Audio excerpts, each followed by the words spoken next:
Until I came through rehab, really, Okay.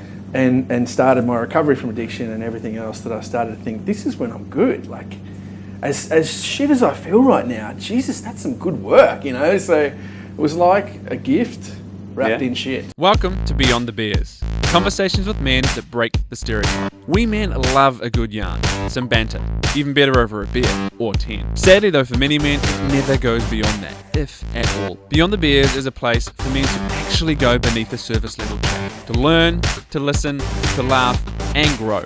I'm your host, Mike Campbell, author, men's coach, and founder of the School of Personal Mastery for Men. Let's break through stereotypes together. Let's go Beyond the Beers. So Nick, welcome to Beyond the Beers, buddy. Thanks, Mike. It's been my lifelong dream. I can't believe it's happening. Wow, that's phenomenal. So mate, first of all, it is great to have you here. I'm incredibly grateful because you have come here because you saw, you know, what I'm trying to do here and what this is about. And obviously, I know you could resonate with it, and we've chatted about it and so on. I think a lot of the guys in the audience got a lot from your talk earlier, and nods and little moments of kind of I can relate to that and that kind of stuff. So now I'd like to go a little bit deeper. Okay. Or we'll tangent. We'll see where we go.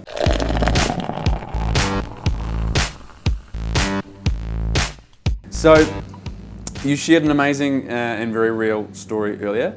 I haven't read your book yet, right? Reboot Your Thinking. So I'm interested to know a little bit more about the book and what from you and your life and your story has made it into that.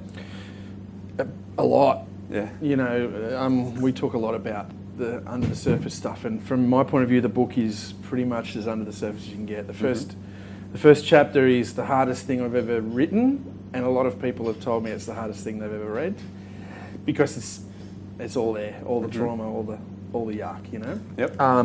So the book is basically a 28-day guide, sort of, with a theme each day of things that I concentrate on to reboot my thinking when my thinking becomes unhelpful and destructive and shit, which is quite often.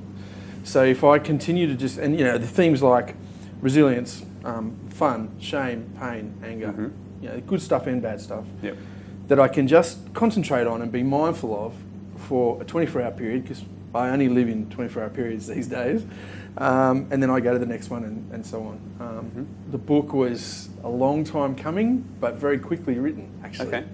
Can you give us details on that? Context? Yeah. So what is quickly written for you? I wrote the book in about 2 months. Well, about 3 months from me starting to write it to it being in my hands. Yep. Which was incredible. And it just flowed out of me, really.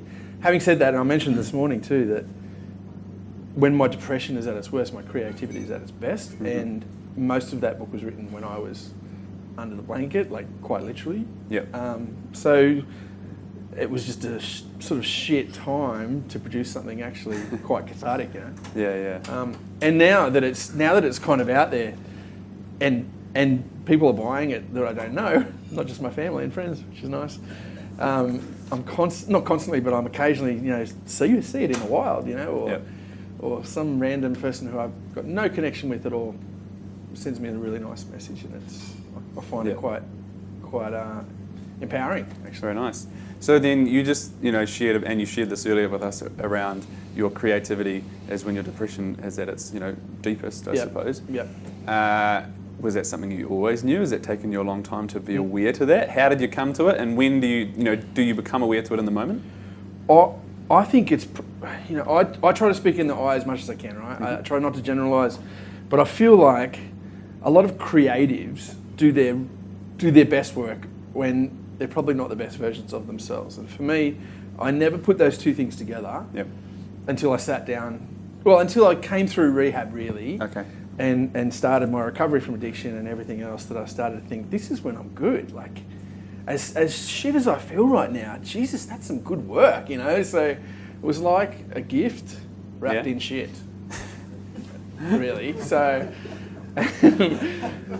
which is actually one of the chapters in the book. But yeah, like it really was that, you know, if you don't pick it up and have to unwrap all that crap, you'll never get to the good stuff inside. You're right. And something that I talk about, you know, a lot in my coaching program, the School of Personal Mastery, is we teach people how to treat us.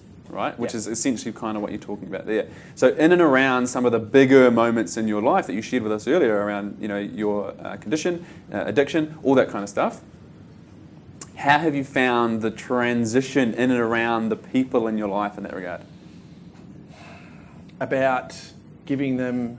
Yeah, so, looking after you, honouring you, making sure that you're not trying to please others, and this is how you can interact with me. Hardest thing in the world is for humans, and I will generalise just for a moment, for humans not to be codependent, right? Not to be, I'll be what you want me to be, but fuck, you've got to be what I want you to be too. Like that's how a relationship has to be. There can't be any flexibility in that, or I feel like people always. Blokes less, I think, maybe, but people always put other people in front of them, even if it's just their feelings or their thoughts or their opinions before mine. And I sort of think about it as this pyramid, right? And people sort of say to me a lot, you've got 4 little kids, you have a wife, you have businesses, you must be fucking well down the list in this pyramid of love and attention and devotion. And that's not true. From yourself, you mean? From me. Yeah. I'm the top. Yep. I have to be at the top. I spent 44 years not at the top, and that didn't really serve me that well. So now everything I think about doing, every decision I make in my life, my first consideration, even with my beautiful wife and beautiful children, my first consideration is this going to help me? Yeah. Because if I'm not being the best version of myself at the top of that pyramid, I'm fuck all use to anyone underneath it. And everybody... In my opinion, everybody should be at the top of their own pyramid. Otherwise you get into this codependent thing where, he'll be all right. I tried to get him to do this. I'm trying to change her, whatever it might be. Instead of just going, look after yourself. I had a really hard conversation last week with a mate of mine whose mate, who I don't know, told him he wanted to kill himself. He felt suicidal. And my mate was like, I don't know what will I do? I want to go over there and I want to do this and I'm like, you want to save him? And he's like, yes. I'm like, that's not your fucking job. Like, your job is to be the best version of you. For when he comes out of that or not, and he says to my mate, I'm putting my hand up now, I need you. He wants to be the best. He wants you to be the best version of yourself, not some destroyed emotional thing because he's invested so much time trying to fix and save someone. The best quote about codependency that I've ever seen is, it's like asking somebody else how I feel. How do I feel today? You tell me how I'm going to reflect, because I'll reflect your mood. Yeah, absolutely. Every day I'll do that unless I put myself at the top of the pyramid. And I'm glad you pointed that out, because it's something I see a lot, and I've certainly been there myself, where we can need to please and look after others. But very simply, if we're not looking after ourselves, we can't give our best to others, right? And so we kind of end up disrespecting the relationship that's actually going on there. And if you don't put your own flag in the sand, no motherfucker's going to do it. Like, no one's going to give you permission. Yes. Like if you want to have next Thursday off and play golf, or go for a surf, or lie in bed all day, nobody's going to say, oh, you should do that. Why don't you do that? I might do it too. They don't, right? But you have to say, I need to do this. Yeah. This is what I want. So, I don't know why it's so hard for us, humans, to say, this is what I want. But it is hard, right? And I think totally, we can probably all me. relate to that. Yeah, absolutely, right? Drawing a line in the sand, taking ownership of what you need in order to perform and be there for yourself and those people. And it starts, I reckon it starts at really little things. Like, my wife might say to me, can you take the garbage out? And I think, oh, my knee's hurting, or I'm too lazy, or I can't be fucked, and I'll say, no, I'm not going to do that right now. I might do it a bit later, or you could do it. And that's the breaking of that codependency, where she'll say the same thing to me, of course, now. Because we're just starting on our recovery out of our codependence for each other. But it starts with that. Yeah. So saying no to others a little bit, respecting your own boundaries. Just the thing you don't want to do. Yep. Create a boundary. Don't even respect theirs. Just create and hold your own. We are rubbish at that. One of the big lessons I'm getting from you in this chat is you're really starting to understand and stamp your feet, draw a line in the sand. This is what I need to look after myself, to serve me, so I can then serve those 4 very important people in my life, right? Which is what you shared earlier. One slight thing that I'll add to that though is you talk about this is what I need, and if we just talk about what we need all the time, then we forget to ask someone what we want for what we want. And they can be minor, relatively minor things in life, like not wanting to take the garbage out. But that can then turn into being something that I need in the future, completely unrelated. But that judgment, that resentment will last and fester if you don't actually, and it's not hers fault or anyone else in my life's fault if I'm not getting what I want. Yeah. That's my fault. Absolutely, yeah. Doing what serves you right and taking responsibility Like for creating that. a boundary, asking, demanding even, but we just go, oh, well, it's okay. Yeah, and so, James also spoke about this a little bit earlier in terms of setting direction, right? And I'll speak about it a little bit soon as well.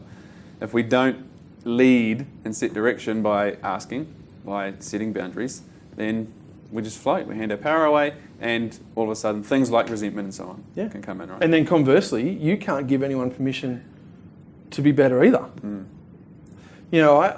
we talk about this a lot, this giving of permission, and I just think the more we as humans each stand up and say, this is my boundaries, this is what I want, this is what I need, and this is how I'm feeling, this is what happened to me, this is who I am, this is really beyond the surface who I am, then that gives permission to somebody else who's never said those things. And they might just say it to you, quietly. Yeah. But even still, it's up to all of us, regardless of whether you're a counsellor or a thought leader or anything like that. Yeah, absolutely. Go first. Give permission, and I just think we'd be amazed amazed what you could see the change in people, Absolutely. And that is what we're kind of here for. So, mate, I want to wrap that talk up there. Thank you so much for going a bit deeper. And to everyone, obviously, in the room, we're going to have a chance to go deeper again and ask some questions of Nick and everyone later on. But Mr. Nick Bowditch, thank you for going Beyond the Beers. Too easy, buddy. Thank you. Click on the link below and go to beyondthebeers.tv. There you can sign in to watch the rest of the episodes for free, as well as all the episodes of the show. Otherwise, make sure you share this episode with at least one man you think will enjoy or benefit from it. Now go out into your own life and start having these more meaningful conversations. Ask for help. Ask a mate how he's really doing. Or if he just wants to have a real conversation and go beyond the beers.